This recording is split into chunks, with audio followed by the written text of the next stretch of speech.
Okay, so this is lecture number 3 ya, kuliah nombor 3 minggu ketiga SIG 3006. I am recording this class, but the lecture slides are already on Spectrum. I've already uploaded the most recent version of the lectures. Also for last week's lectures, also it has been uploaded. Yeah, all are the most recent versions. So I'm sharing my screen. Yeah.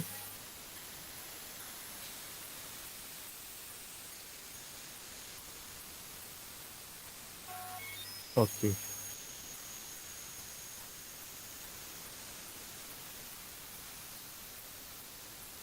So semua boleh nampak ya slide saya? Boleh.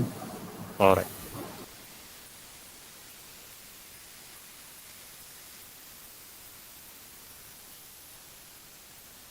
Okay, in the previous lecture, lecture number 2, we've looked at how sediment supply interacts with relative sea level change. Okay?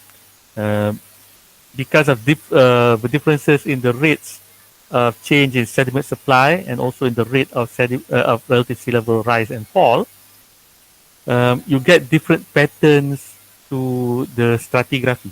Okay? Now, the basic building block of the stratigraphy is what we call parasequences. All right. So you have packages of parasequences. A parasequence is a package of sediment which fills in accommodation space along the shelf, right, during a certain period of time. And then when sea level rises, you get another parasequence on top of it. And then if you have lots and lots of parasequences, you call it a parasequence set.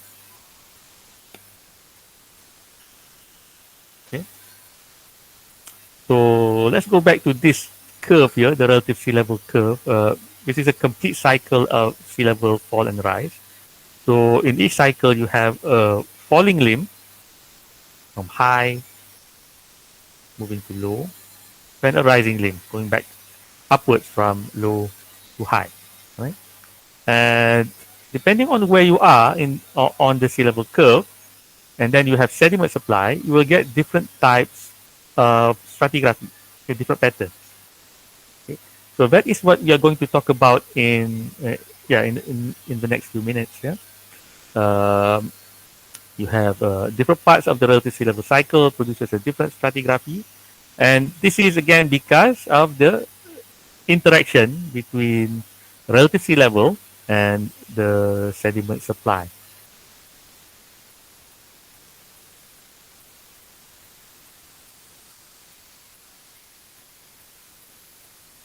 Okay, so we've learned about the term parasequence, and also I stopped at a slide introducing you to the term called sequence. Okay, so let's go to the definition. Bear with me. Um, so what is this thing that we call a sequence? Dalam bahasa Melayu dia kita panggil dia jujukan ya. Sekejap. Jujukan. Uh, it is a stratigraphic unit, so it is a unit composed of a relatively conformable succession of genetically related strata and bounded at its top and base by unconformities, and they are correlative conformities. So you have a stratigraphic unit. So you have a package of sedimentary rock, vertical, and the bottom is an unconformity and the top is an unconformity. Then everything in the middle is conformable. That is what is meant by a sequence. Yeah? And a sequence records deposition in a single sea level cycle. Okay, go to this.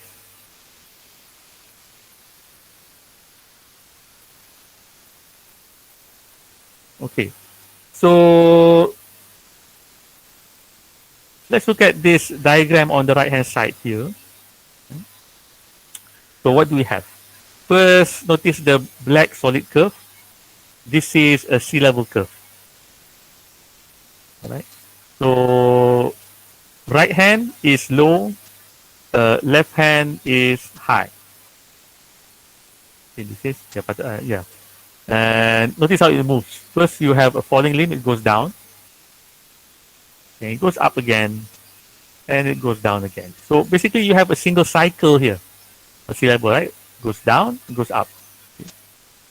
All right. So yeah, differences in phase. I just moved a little bit of the falling limb towards this side again. So, but it's still a single cycle. Okay, going up and down. Right. So, interaction with sediment, you get this vertical succession here, and this is a single sequence because it is inside the single cycle. All right. So there is a certain pattern to it, and we'll look at how the pattern develops and how it looks like.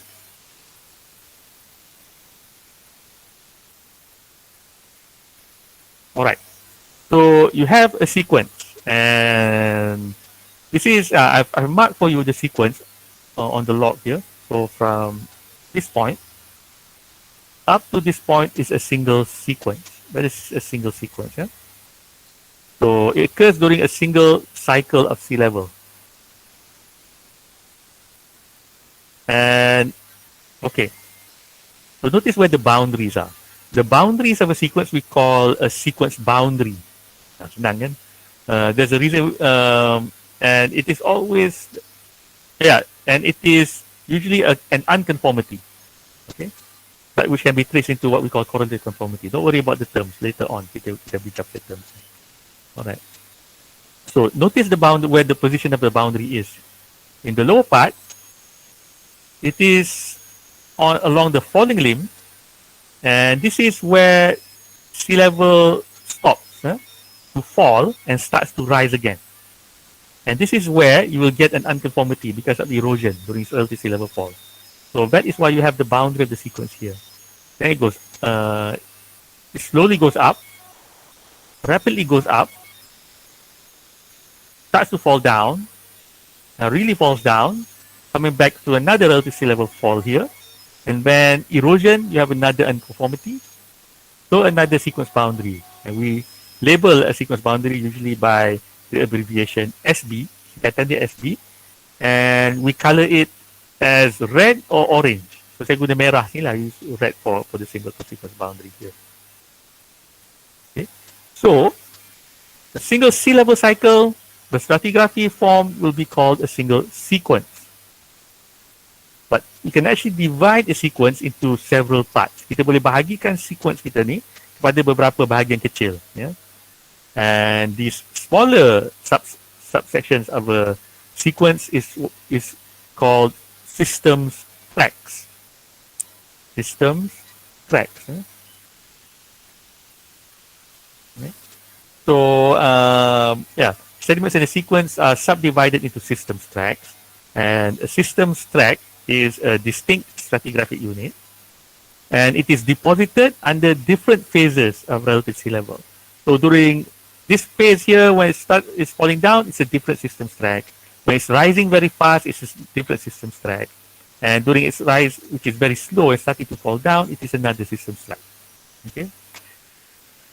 And then you have the boundaries to the systems tracks, and all these boundaries here are marked with straight lines with different colors. Ni kan?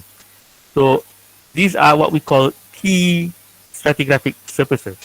Ini permukaan-permukaan stratigrafi yang utama, yang penting, dia kunci. Okay? So, these are the key stratigraphic surfaces. And these include your unconformities, your sequence boundaries, and what we call transgressive surfaces and maximum flooding surfaces. But don't go too far ahead. Ingat ni je. Remember this first sequence is divided into systems track. Alright, any questions so far?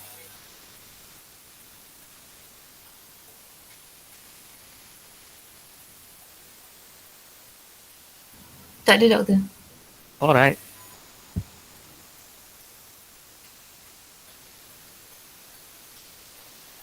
Okay, so you have these, you have a sequence, can be divided into smaller systems tracks.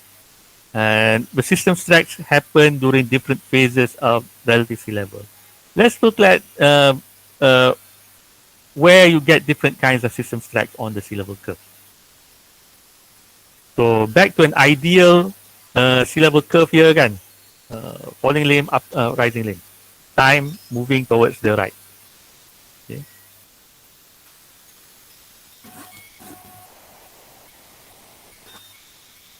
Okay.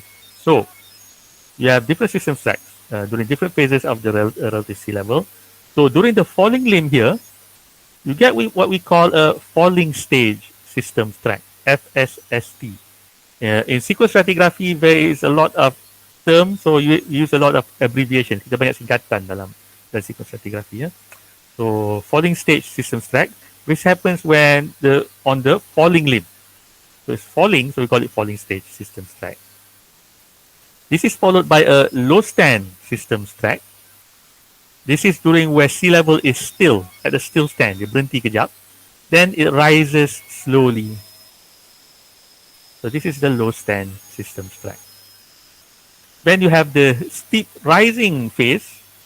Laju je naik kan, relative sea level. So this is going to be your transgressive systems track, your TST. Saya lupa nak tanda sini. Sorry. So after this, you have another slowing down of relative sea level rise. And it stops for a while. This is a still stand. So we call it in this case, it is a high stand. Okay. So low stand in the lower part, followed, and when it's during the high sea level, but it is slowing down, it is the high stand. Okay. So here you get different kind of stratigraphy. Here you get different kind of stratigraphy. Here you get different kind of stratigraphy, and so on. All right.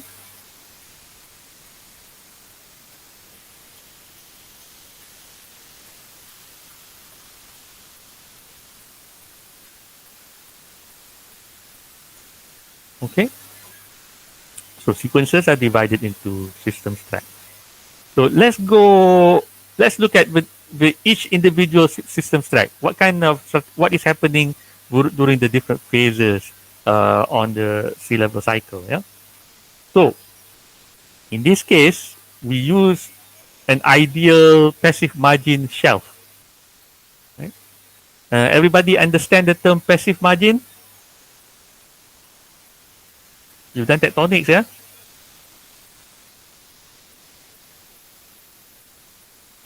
Ingat passive margin tak?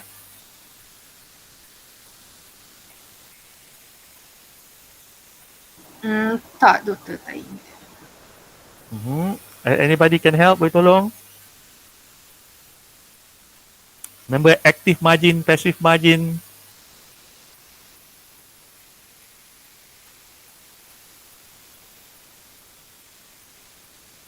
Okay, so give you a reminder itu kan. So when you have a passive margin, basically secara asasnya there is no tectonic activity. The only thing happening is subsidence. So there's not much in terms of faulting, downthrown blocks and so on. Okay, so you just have most of the time it's just rise and fall in sea level because of eustasy and also because of subsidence. Yeah, so it's basically a simple model lah. So everybody remembers the shelf slope punya profile. You have a shelf, continental shelf, followed by a continental slope, a continental rise, and then you go to the basin plane. I hope everybody remembers that. Itu ingat ya?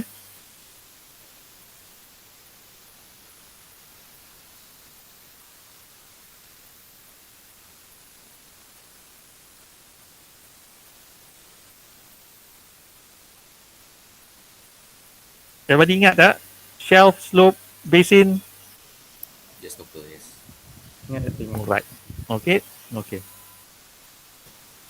So we have a shelf, a slope, and a basin plane. So let's see what happens in terms of sedimentation at different phases of relative sea level. Okay. So in this case, we have sea level fall. A rapid fall in sea level here. This is during the falling limb. Let's see what kind of stratigraphy we get. So sea level is falling. It goes from sea level at time 0 here, okay, to time 1. So it's going down. Okay. So let's say you have sediment coming from the hinterland. You have mountains at the back here. is supplying sediment. Now, because of the sea level fall, a few things are happening. One, your shoreline will be moving towards the sea because you have regression. Okay, so it's moving from here to here to here to here to here. It's going further and further seaward. Okay, so that is regression. Okay, but in this case, the regression is because of actual relative sea level fall. So is this a normal regression or forced regression? Normal. Anybody else? What do you think? I think false. Okay, can you explain why? Why is it forced?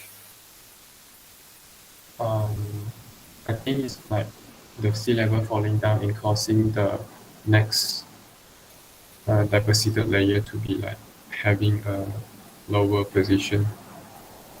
Okay, thanks. Okay, so yeah, uh, both are regressions, right? So okay, thank you for giving answers. Yeah. So we're just learning here. So it cannot be a normal regression, right? In this case, it is being forced. Ia dipaksa because you have an actual relative sea level fall. Okay, so you are destroying accommodation space actually. So in this case, it is a forced regression. Yeah? So sea level was here, and if this was a shoreline, you'll be standing here, right? But when sea level falls further, it goes down and you get another sedimentary package below. Now sea level is here. And then sea level is still moving, goes down. Now it's here, it's here, it's here. And at T1, sea level is now here, right? So you get this kind of step geometry to your shoreline, okay? Right?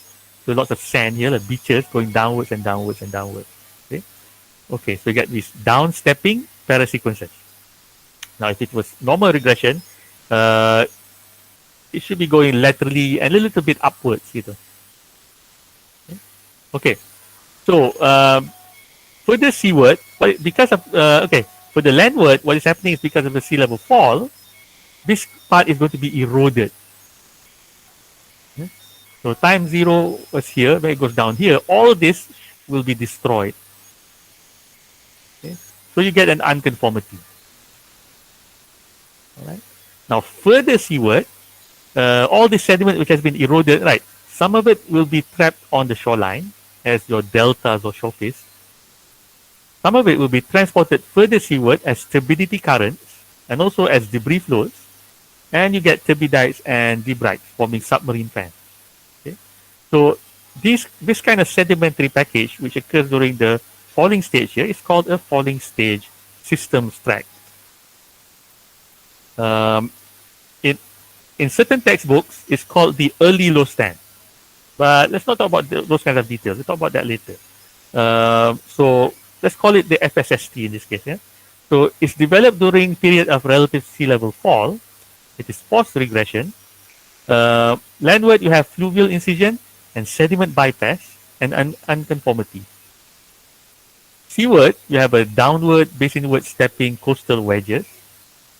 And the termination here is called an offlap, right? Show you better during the practicals what is an offlap. Unconformity grades seaward into a correlative conformity. So on land, it will be an unconformity. But when you trace it towards the sea, right, now it is underwater, there is no longer erosion. So now we call it a correlative conformity. But it is representing the same surface. Deeper waters, you have shelf edge slope failure because more and more sediment results in a steeper slope. You have submarine canyon incision and basin floor deposition in the form of turbidites and debrites.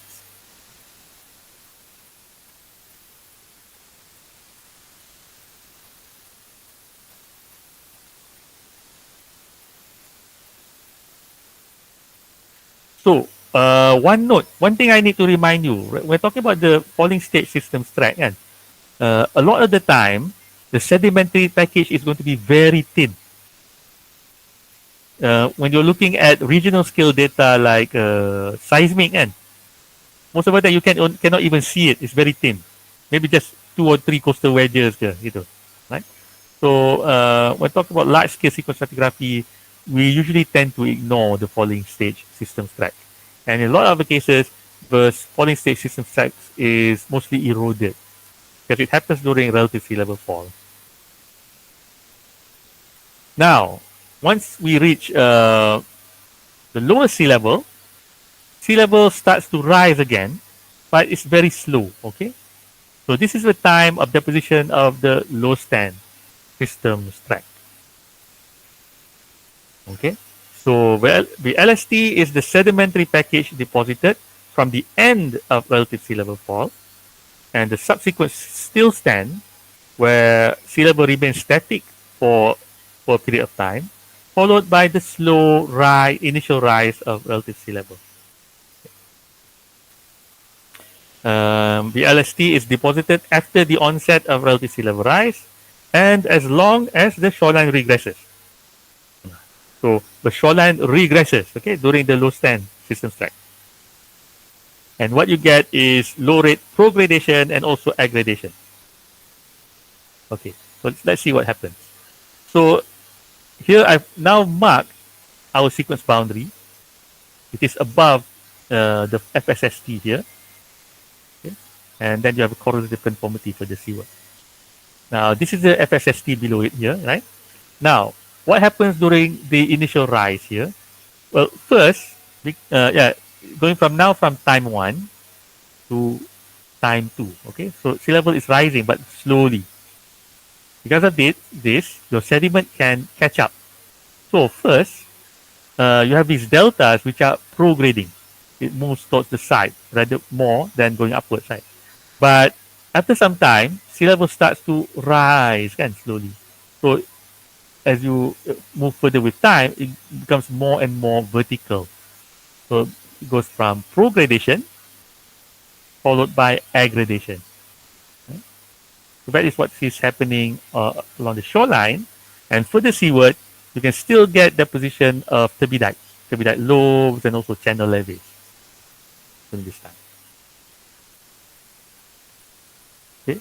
So just to show you another image, now in 3D, in 3 dimensions, we're looking alongside here, right? The profile from shelf to slope, and then you get the basin. Okay. So this is what you get in terms of depositional environments, right?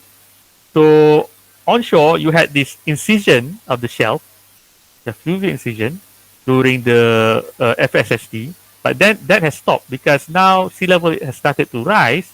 Your valleys here are starting to become filled, mula diisi dengan sediment, starts to become filled with sediment. So fluvial incision ceases, fluvial deposition resumes, and you get aggradation. Along the shoreline, you have normal regression. So this is normal regression. See, a slight upbuilding to the sediment, but still moving laterally. Forced regression, it goes downwards, and it's because of relative sea level fall. Here, relative sea level is rising, but slow. Okay? You get normal regression, where sediment supply rate is higher than accumulation creation space rate. Alright, so landward, you have an incised valley, which is now being filled with fluvial deposits. Seaward, you have a prograding shoreline. Lots of different kinds of environments. Maybe shore face, deltas, different types of deltas. But yeah, all of them are prograding. You have a coastal plain, and you can have a deep water system in the deeper parts of the basin. Okay. Any questions so far?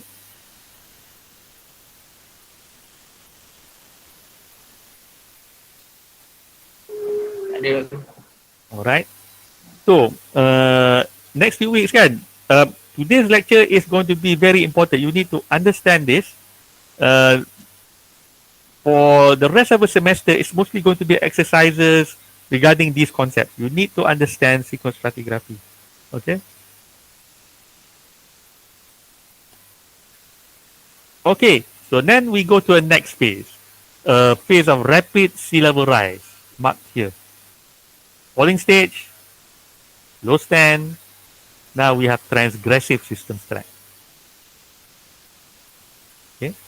So during the rising limb here, you get an increase in the rate of relative sea level rise, represented by the steepness of the curve. So the rate of accommodation space creation is much higher compared to the sediment supply rate. Alright. So because of this, your shoreline moves landward. Dia terbalik pula. Maybe it was here, then moves here, then moves here, then it moves here until you reach a maximum before it turns around. Okay. So shoreline transgresses until it reaches a maximum transgression. So what happens on the shelf and the slope and the basin? Let's see. So on the shelf itself, landward you have those valley incisions, river valley incisions. They were initially filled in with fluvial sediment. Now they will be drowned. Okay? Sea level have risen. Your river valleys you have been drowned. You punya lembah-lembah sungai you tenggelam. Ditenggelami oleh air laut. Okay? Sebab air aras laut terlalu tinggi. Dah banjir. Okay?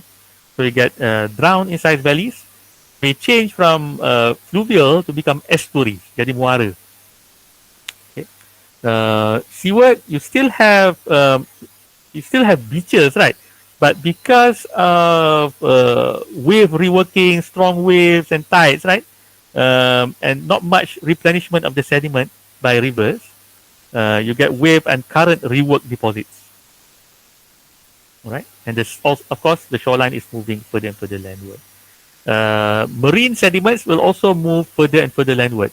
One package here, another package going further landward, another package further landward. Okay, so this is called a slope apron.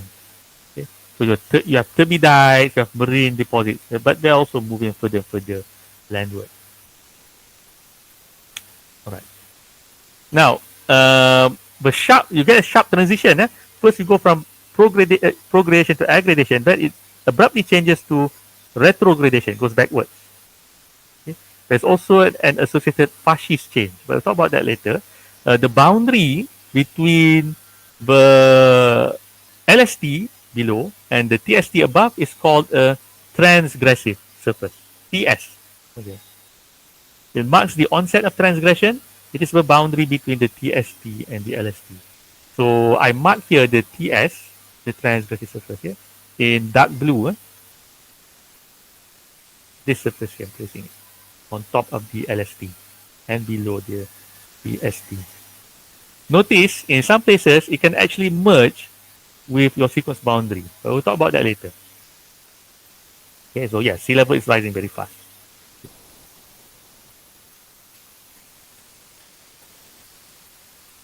Okay, so I just show you another 3D diagram of how does the transgressive sequence tracks look like in a modern day environment, right? So this is how it looks like. Now you can imagine that before this I showed you a diagram. There was a river here, right?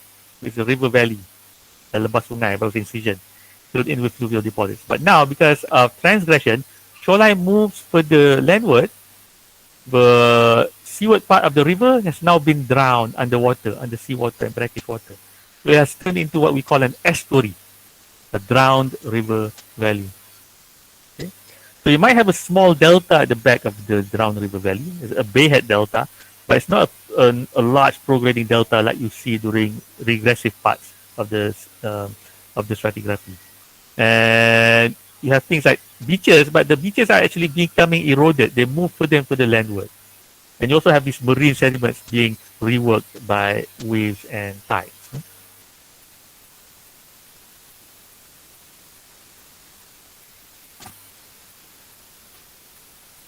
Okay, so FSST, LST, TST, when you come to a phase on the sea level curve where it starts to go down, gitu kan, slowing down of the relative sea level,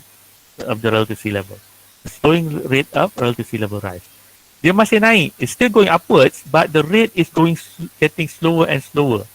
Okay? It's not on the steeper part here. Okay? So we are now during the phase where you get the high stand systems track. Okay, so moving from T3 to T4. Notice it's still rising but very slowly compared to from T2 to T3.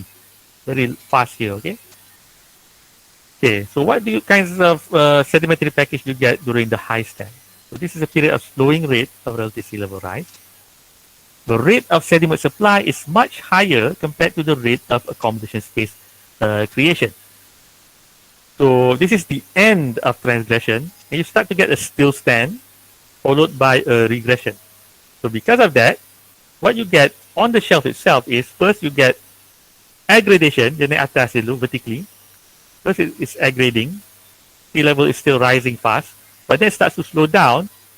It moves towards the front now because there's less and less space. You get to go from aggradation to progradation of your delta. Okay, so that is what is happening on the shelf. Notice something, because of the high sea level during the transgression, kan, your delta is now very far landward. Delta you can kat sini. Land is here. When we started, masa kita mula dulu, land was here. During low stand delta. Because of transgression, it's now moved further towards the land, and now it's starting to move backwards towards the sea. Okay? So this is the high stand system track. Okay? Now, because it's very far landward now, when you go to the deeper parts of the basin, here, before you had turbidites, right? Now, during the high stand, there is less likelihood of getting submarine fans. Less sand reaches the deep marine basin. Banyak pasir you terperangkap kat sini. Most of the sand will be trapped on the shoreline, on the shelf itself. It's too far away. So not much sediment reaches the deeper parts. Okay. So now the boundary between the TST and the HST, so it's moving from retrograde to aggrade and prograde. That boundary is called a maximum flooding surface. So it's a flooding surface. It separates parasequences. It's the maximum. It's the most deep. It's the deepest sea level. It marks the highest level of sea level before it changes back to progradation.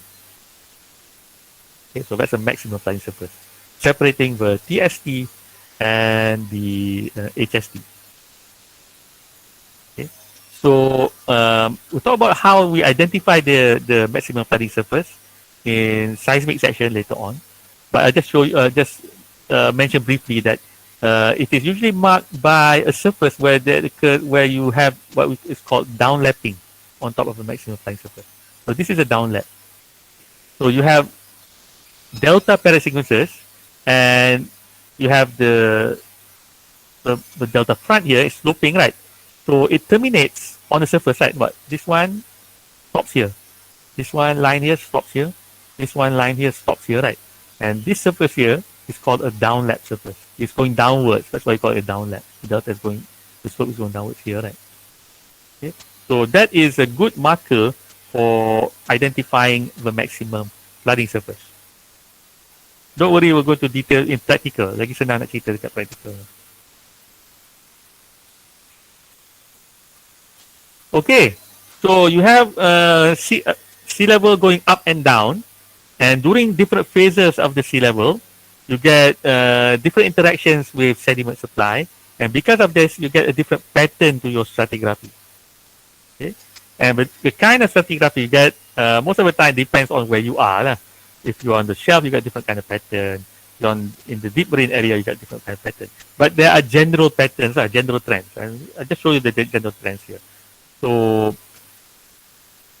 during the, let's start with the HST. Here you have an HST at the bottom. So an HST will have an aggrading to prograding to degrading pattern to the parasequence sets. So meaning first you have these vertically stacked parasequences here. You ada berapa ni? 1, 2, 3. So first it aggrades, just moving upwards, right? But then it progrades, moves seaward now. Notice the shoreline was here, now it's moving here. So now it goes from aggradation to progradation. And then you get to a degradation. This means erosion. And because of the erosion, fall in sea level, you get an unconformity here. The start of a sequence boundary. You have a new sequence at the top. After that, you where slow rise in relative sea level, you have a low stand system stack. So this is a low stand system stack. Yeah? Okay. So it starts with low rise in relative sea level. So you start with progradation, still moving forwards, and then but it now starts to become more and more static. Goes upwards now, vertical aggradation. So it goes from prograding to aggrading. All right. Then sea level rises very fast during the TST, so your shoreline moves backwards. You get transgression, or talk about vertical packages is called retrogradation, right? So retrogradation of your color sequence set. And then it goes the other way around again. Higher sea level, then you start to get aggradation, progradation, and degradation. Another HST here. And then you get another sequence boundary here. So going from here, this bold line, to the next bold line, that is a single sequence. And then the cycle continues on and on. You get more and more sequences on top. Right? So other things labeled here, you have here you have the transgressive surface between the LST and the TST, and you have the MFS between the TST and the HST. Oh, sudah habis. So, yeah, that is what kind of sedimentary packages you get in a single sequence. Any questions so far?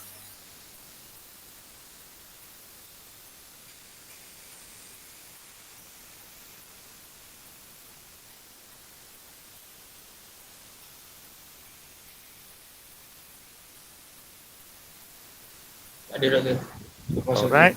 Okay. Okay. I just gave you an overview. The easiest way to learn this is to draw. Paling senang untuk belajar ni kena lukis. Tidak susah nak tangkap. So ada banyak terms, banyak konsep. There are too many concepts here. It needs to be done during a practical. So if you have time later on, try to draw the different system track. You draw first. You go step by step like this. Should be okay. Kan? You put the curve on the side here. And just try to draw the different packages, different phases, right? So the FSST, you get these kinds of packages, and then later on you overlay on this. What happens after this? After the FSST, the LST, overlaying with the TST and the HST, going from here to here, then moves to here, and then moves to here. So, try to draw it. That's the easiest way. But during the practical on Wednesday, we're going to draw together also during the practical. Those of you who will be doing it face to face, I will be showing it to you on the screen. Also during practical for those of you who will be participating from online. So yeah, try to draw it. That's the main point.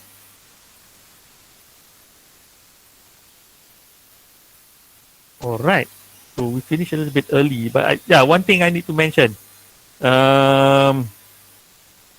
Okay, I think first we stop the recording.